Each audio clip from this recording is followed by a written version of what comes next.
To walking About to get an EAS alert. Organ Procurement Group. Spencer and Joe Moore are co-chairmen of the new event, a walk to benefit the Indiana Organ Procurement Organization.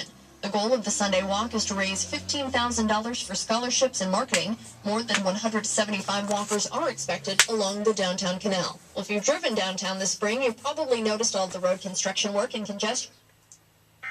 Here we go.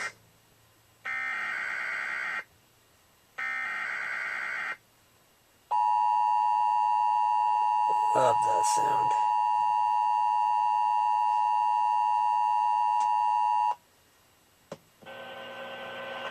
The National Weather Service in Indianapolis has issued a severe thunderstorm warning for Hancock County, Henry County, Southern Madison County, Northwestern Rush County, Northern Shelby County until 4:45 p.m. Eastern Daylight Time.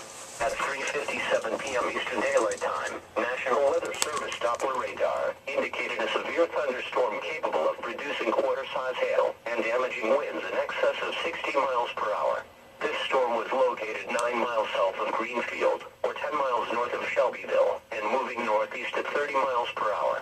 The severe thunderstorm will be near Greenfield around 4:10 p.m. Eastern Daylight Time, Carthage around 4:20 p.m. Eastern Daylight Time, Ingalls around 4:25 p.m. Eastern Daylight Time. Gotta go.